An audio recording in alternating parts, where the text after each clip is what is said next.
ॐ जटिने दण्डीने नित्यं लम्बोदरशरीरिणे कमण्डलुनिषङ्गाय तस्मै ब्रह्मात्मने नमः। नमः किरणचन्द्राय कैशोरानन्दस्वामिने सद्गुरोरवताराय दर्वेशाय नमो नमः।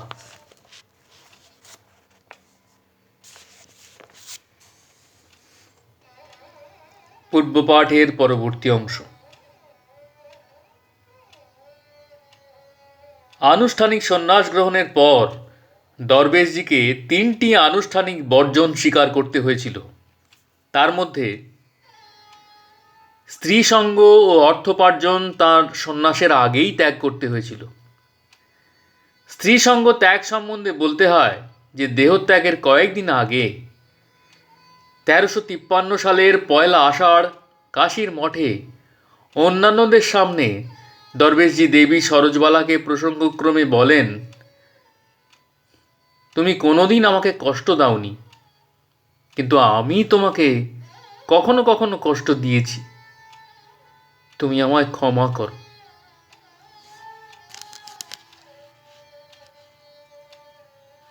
যেদিন দেখলাম তোমার মাতা ঠাকুরানীর অংশে জন্ম, সেদিন থেকে আর তোমার সঙ্গে স্ত্রীর মতো ব্যবহার করিনি, তা তুমি জানো। দরবেশজির এই উক্তি থেকেই পরিষ্কার বোঝা যায় যে সন্ন্যাসের আগেই তিনি সরোজবালার সঙ্গে স্ত্রী হিসাবে দৈহিক সম্পর্ক রাখেননি। সন্ন্যাসের পরে ওরকম সম্পর্ক রাখার তো প্রশ্নই ওঠে না। কাজেই ওই উক্তিটি সন্ন্যাস পূর্ব জীবনের সম্পর্কেই বলা হয়েছে, এ বিষয়ে সংশয়ের অবকাশ নেই। আর অর্থোপার্জন তো গোসাইজি স্বয়ং এসেই এক হুকুমে বন্ধ করে দিয়ে গেলেন।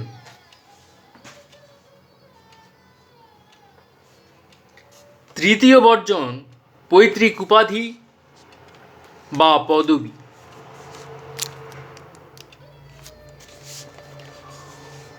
ওইটা নিয়েই দরবেশজিকে একটু ঝামেলায় পড়তে হয়েছিল। সন্ন্যাসের বিহিত বা গৃহীত নাম কৈশোরানন্দ সরস্বতী দরবেশজির আদৌ পছন্দ হলো না। তার কারণ তাঁর প্রাণবল্লভ গুরু তাঁকে কিরণ বলে ডাকতেন। সেই আদরের নামটা তিনি প্রাণে ধরে বর্জন করতে পারেন না। কাজেই কিরণ নামটি বহাল রেখে এমন উপাধি তাঁর নিতে হবে যা ওই নামের সঙ্গে মানিয়ে যায়, অথচ পৈতৃক বংশজ্ঞাপক পদবীটি না থাকে। কিরণ এই নামের সঙ্গে সন্ন্যাসসূচক সরস্বতী উপাধি যেমন বেখাপ্পা লাগে, তেমনি বৈষ্ণব সাধুদের পরিচয় জ্ঞাপক দাস উপাধি মেলালে প্রায় গার্হস্থ্যাশ্রমের নামের মতো হয়ে পড়ে। নবীন সন্ন্যাসী কৈশোরানন্দ এ ব্যাপারটা নিয়ে একটু যেন দুর্ভাবনায় পড়লেন, কিন্তু একটা অভাবিত যোগাযোগের ফলে এ সমস্যার একটা সুন্দর মীমাংসা হয়ে গেল। সন্ন্যাস গ্রহণের পরে কৈশোরানন্দ আগ্রা যান এবং সেখানকার দর্শনীয় স্থানগুলি ঘুরে দেখতে দেখতে একদিন আগ্রা ফোর্ট দেখতে এলেন। ফোর্টে ঢুকতে গেলে দর্শনী দিয়ে টিকিট কাটতে হতো। সেদিন একজন অ্যাংলো ইন্ডিয়ান টিকিট দিচ্ছিলেন। তিনি অপেক্ষারত সাধুর বেশধারী কৈশোরানন্দকে ডেকে বললেন, হাও দরবেশ, টিকিট লাও। এই দরবেশ সম্বোধনটি শুনে কৈশোরানন্দের চমক লাগলো। সাধারণত লোকে অচেনা সাধুকে বাবাজি, স্বামীজি বা মহারাজ এরকম কোনো সম্বোধনে ডেকে থাকে। দরবেশ ডাক নিতান্তই অভিনব। কৈশোরানন্দের চমক শুধু এই অপ্রচলিত সম্বোধনের জন্যই নয়, এই ডাকটি তাঁর স্মৃতির অলগল খুলে স্মৃতির অর্গল খুলে তাকে অনেক বছর পিছিয়ে গোসাইজির কাছে নিয়ে গেল।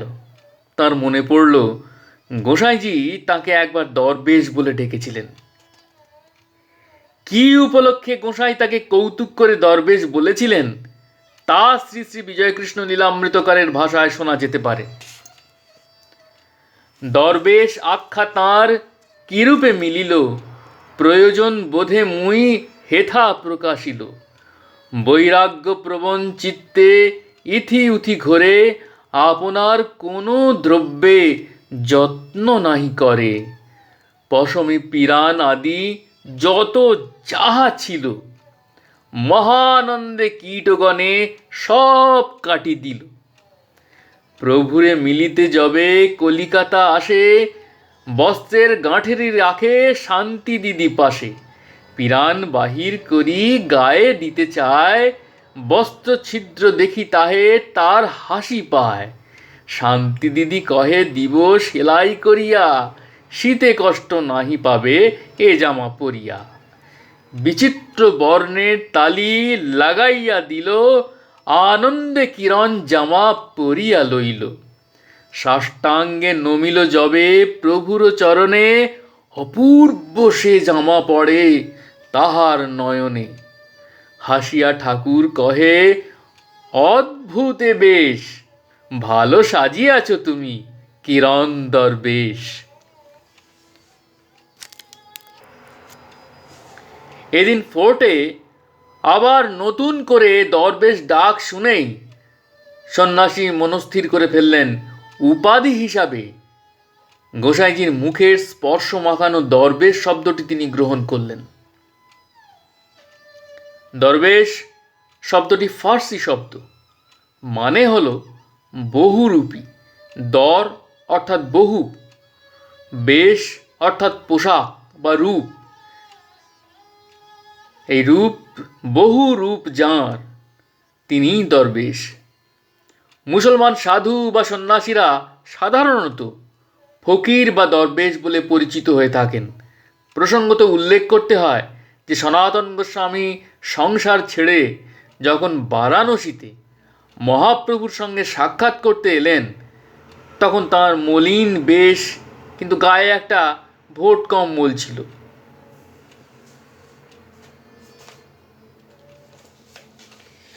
তিনি চন্দ্রশেখর ভট্টাচার্যের বাড়িতে, যেখানে মহাপ্রভু ছিলেন, তার দুয়ারে বসলেন।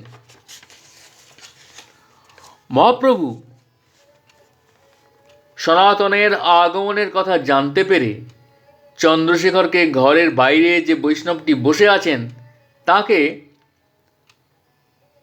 ভিতরে নিয়ে আসতে বললেন। ভোট কম্বল গায়ে সনাতনকে দেখে চন্দ্রশেখরের বৈষ্ণব সাধু বলে মনে হলো না। তিনি প্রভুকে গিয়ে বললেন যে দ্বারে কোনো বৈষ্ণব উপস্থিত নেই। তবে বাইরে কে বসে আছে? প্রভু একথা জিজ্ঞেস করতে তেহ কহে এক দরবেশ আছে দ্বারে, তাঁরে আনো, প্রভু বাক্যে কহিল আসি তাঁরে। প্রভু তোমায় বলায় আইসো দরবেশ, শুনি আনন্দে সনাতন করিলা প্রবেশ। কে জানে কিরণকে তালি দেয়া গরম কোটের বিচিত্র বেশে দেখে গোসাইজির ভোট কম্বল গায়ে দেয়া সনাতন গোস্বামীকে মনে পড়েছিল কিনা, এবং দরবেশ সম্বোধনটিও সেই সূত্রে তাঁর মুখে এসেছিল কিনা। যাই হোক, নাম ও উপাধি কিরণ ও দরবেশ এ দুটোই গোসাইজির সম্বোধন পুত বলে কৈশোরানন্দের মনে ধরল। কিন্তু এ দুটো মেলাতে মাঝখানে আর একটি শব্দ চাই। সন্ন্যাসীদের প্রচলিত আনন্দ শব্দটি এর সঙ্গে বেমানান।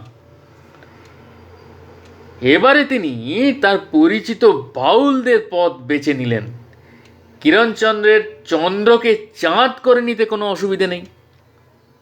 তাঁর প্রাণের বন্ধু মাতানচাঁদের মতো বাউলেরা চাঁদ কথাটির বড় অনুরাগী। এবারে পুরোপুরি একটা নাম পাওয়া গেল। কৈশোরানন্দ সরস্বতী নতুন বেশে নতুন নামে আবির্ভূত হলেন তিনি হলেন কিরণচাঁদ দরবেশ।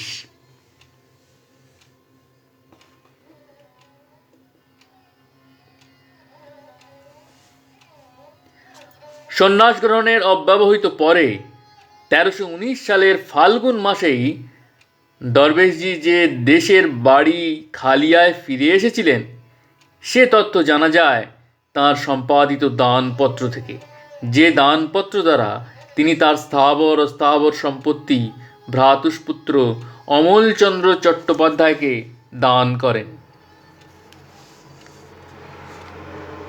1321 সালে দরবেশজি খালিয়াতেই প্রথম সাধন প্রদান করেন এ খবরও জানা আছে।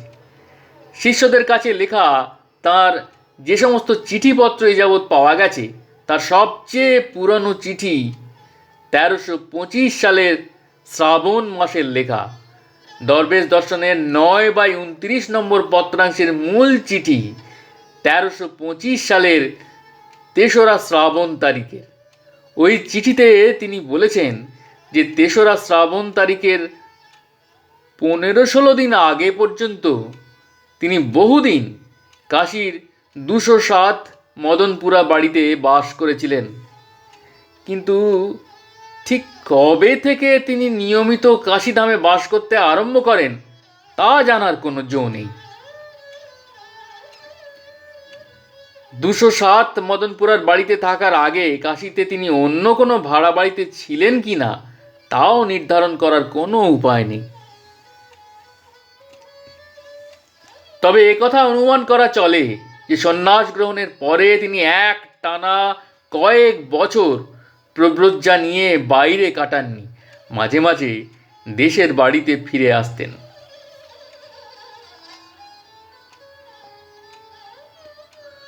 সন্ন্যাস গ্রহণের পর পরিব্রাজক হয়ে তীর্থভ্রমণের রীতি সাধু সমাজে প্রচলিত আছে, কিন্তু দরবেশজির তীর্থ পর্যটনের ইচ্ছা আগেও ছিল।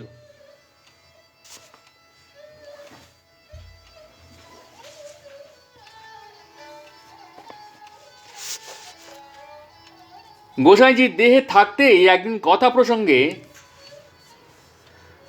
তাকে জিজ্ঞেস করা হলো যে তিনি 4 ধাম ভ্রমণ করেছেন কি না।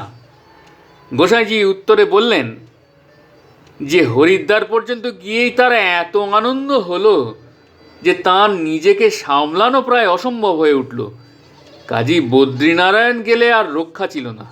কিরণ তখন গোসাইজিকে জানালেন যে তাঁর 4 ধাম ভ্রমণ করার খুব ইচ্ছে হয়। গোসাইজি সমর্থন জানিয়ে বললেন, এই ইচ্ছা খুব ভালো, কিন্তু হেঁটে না গিয়ে গাড়িতে গেলে 4 ধামের ফল হয় না। যদি পারো তবে হেঁটে যেও। 4 ধাম করতে হলে কোনো ভালো সাধুর সঙ্গ লয়ে যেতে হয়। গোসাইজি নিজে এক পুরী ধাম ছাড়া 4 ধামের অন্য কোথাও গিয়েছিলেন বলে জানা যায় না, কিন্তু দরবেশজির যে ওই ইচ্ছা বরাবর ছিল তার প্রমাণ যে সন্ন্যাস গ্রহণের অনেক আগেই তিনি সুযোগ মতো 1308 সালেই রামেশ্বর ঘুরে এসেছিলেন।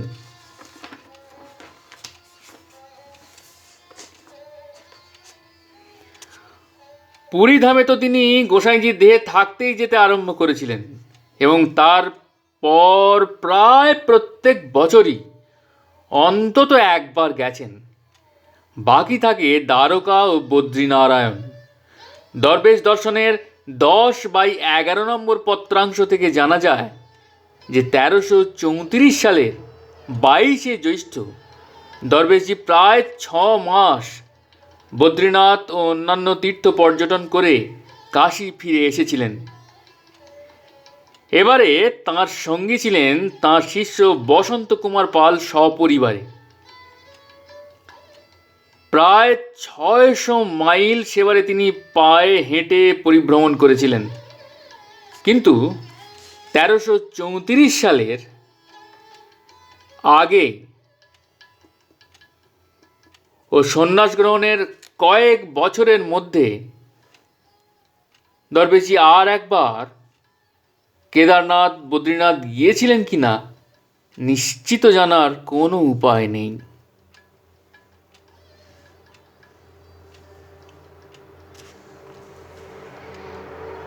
জয় গুরু, জয় দরবেশ জি, জয় গোসাইজি, প্রণাম।